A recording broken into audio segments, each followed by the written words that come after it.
বিলাসপুর গ্রামের এক ছোট্ট বাড়িতে সুরেশ তার অসুস্থ মাকে নিয়ে থাকত। সুরেশ খুবই মেধাবী একজন ছাত্র, কিন্তু এই চাকরির মন্দা বাজারে কোনো চাকরি তার কপালে জোটেনি। সম্পর্কে সুরেশের পিস্তত এক দাদা আছে। তিনি একদিন সুরেশের জন্য একটা এটিএম গার্ডের চাকরির খবর নিয়ে আসে। এই হালে সেও খুব পয়সা করেছে। শোন সুরেশ, আর অমত করিস না। 12,000 টাকা বেতন এখানে আছে, আর কাজটা তো ভালো। সন্ধে 8টা থেকে সকাল 8টা পর্যন্ত ডিউটি, তারপর তো সারাদিনই তুই ফ্রি। হ্যাঁ, সবই ঠিক আছে, কিন্তু মাকে ছেড়ে নাইট ডিউটি, জানোই তো মায়ের শরীরটা ভালো নয়। আরে এত চিন্তা করছিস কেন? আমরা তো পাশেই আছি, কোনো অসুবিধা হলেই একটা ডাক, ব্যাস আমরা চলে আসব। কি এবার ঠিক আছে? দাদা, এটিএমটা তো শুনেছি হাই রোডের ওপর, আশেপাশে বাড়িঘর বলতে তো কিছুই নেই। একা একা সারা রাত ওই এটিএমে থাকা। আরে এত ভয় পেলে চলবে? তুই না ছেলে মানুষ। দেখ, ছেলেদেরকে সব পরিস্থিতিতে শক্ত হতে হয়, আর আমি বলছি তো কোনো ভয়ের কিছু নেই। তুই নিশ্চিন্তে কাজটাতে জয়েন কর। ওখানকার সুপারভাইজার খুব ভালো মানুষ, আমি বলে তো রাতের খাবারের ব্যবস্থাটাও করে দেব। কি এবার ঠিক আছে তো? আর কোনো অসুবিধা নেই তো? সুরেশের ইচ্ছা না থাকা সত্ত্বেও সুরেশকে সেই এটিএম গার্ডের কাজটিতেই জয়েন করতে হয়। কাজের প্রথম দিন রাত 8টার মধ্যেই সুরেশ হাইরোডের ধারে সেই এটিএমটিতে চলে এলো। এই কনকনে শীতের রাত, আর তার উপর এমন শুনশান হাইরোডের উপর প্রথম দিনের ডিউটি। মাঝে মধ্যে দু একটি লরি ছাড়া আর তেমন কিছুই চোখে পড়ছে না। সুরেশ আর দেরি না করে এটিএমের দরজা ভালো করে লক করে সরকারি চাকরির প্রস্তুতির জন্য বেশ কিছু বই, যেগুলো সে বাড়ি থেকে নিয়ে এসেছিল, সেগুলো বের করে পড়তে থাকে। পড়তে পড়তে কখন যে চোখটা লেগে যায় সুরেশ নিজেই বুঝতে পারে না। ঘড়িতে তখন রাত 3টে। হঠাৎ দরজায় একটা ঠক ঠক শব্দ হয়। সুরেশ চমকে ওঠে। কে? দরজার বাইরে এতটাই কুয়াশা জমেছিল যে সুরেশ ভিতর থেকে কুয়াশা ভেজা হাতের ছাপ ছাড়া আর কিছুই দেখতে পেল না। ঠক ঠক শব্দটা আরো জোরালো হতে শুরু করলো। সুরেশ মনে সাহস এনে বলল, কে কে ওখানে? কোনো কথা নেই। হাতগুলো দরজার ওপর থেকে নিঃশব্দে সরে গেল। সুরেশ ভয়ে ভয়ে দরজার কাছে এলো।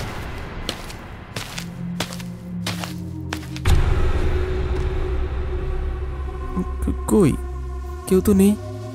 কিন্তু তাহলে দরজায় কে ঠকঠক করলো? একবার খুলে দেখি তো। সুরেশ দরজাটা আস্তে করে খুলল, কিন্তু কোথাও কাউকে দেখতে পেল না। চারিদিকে শুধু কুয়াশা আর কুয়াশা, কোনো জনমানবের চিহ্ন পর্যন্ত নেই। সুরেশের গায়ে কাঁটা দিয়ে উঠল। তাড়াতাড়ি করে এটিএমের দরজাটা বন্ধ করে সুরেশ ভিতরে চলে এলো। সুরেশ কিছুতেই তার মনটাকে শান্ত করতে পারল না। একটা অস্বস্তি বোধ তাকে ঘিরে ধরেছিল।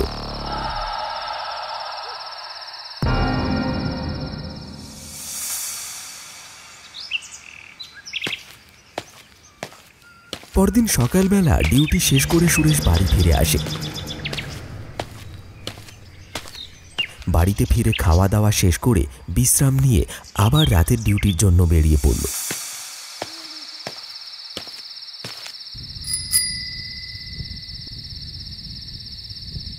ইস, আজকে যেন একটু বেশি কুয়াশা পড়েছে। রাস্তার সামনে তো কিছুই দেখা যাচ্ছে না। কোনো রকমভাবে সাইকেল চালিয়ে সুরেশ এটিএমের ভিতরে এলো।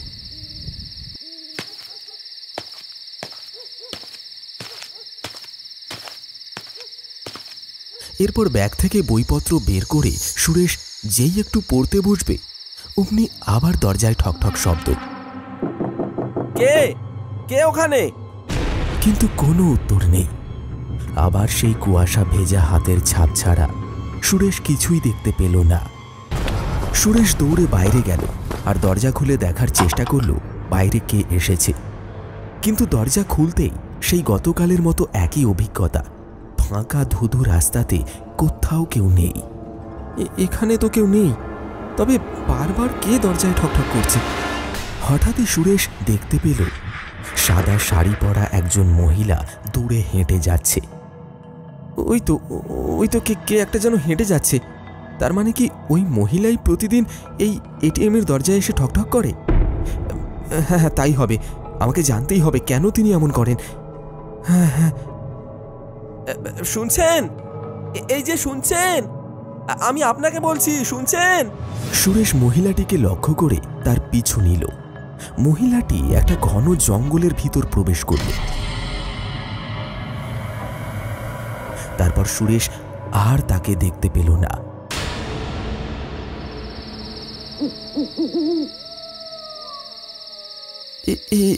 কি, কোথায় গেলেন উনি? সুরেশ মহিলাটিকে এদিক ওদিক খোঁজাখুঁজি করতে থাকল।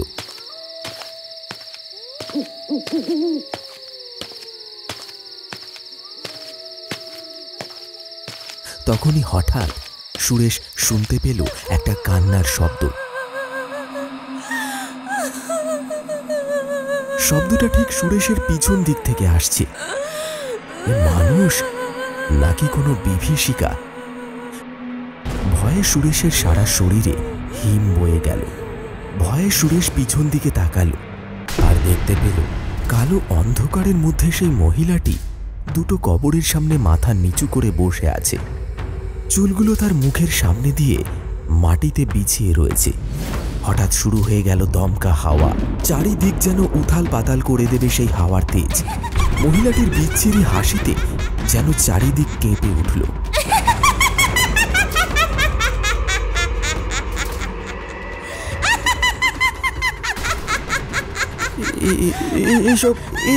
এসব কি হচ্ছে? কি হচ্ছে এসব?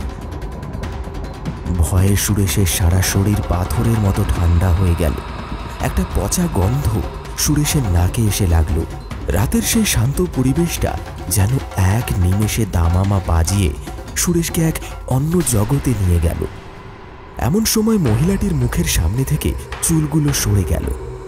মহিলাটি একটি তীক্ষ্ণ দৃষ্টিতে সুরেশের দিকে তাকালো। মহিলাটির চোখের কোঠর দুটো শূন্য, আর অর্ধেক মুখ যেন তার কঙ্কালে পরিণত হয়েছে। সারা শরীর ঝলসানো, মুখ গহ্বর দিয়ে রক্ত ঝরে পড়ছে। সুরেশ ভয়ে চিৎকার করে উঠল। মহিলাটির কান্না বদলে গেল এক বিচ্ছিরি হাসিতে।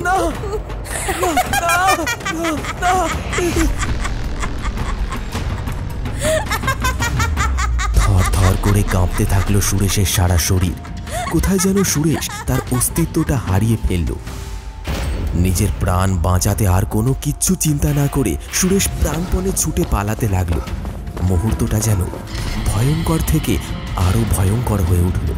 সুরেশ যেদিকেই গেল তার সামনে সেই ভয়ঙ্কর বিভীষিকা এসে হাজির। সুরেশ যেন চারিদিকে এক অদৃশ্য অষ্টবন্ধনে আবদ্ধ হয়ে পড়ল।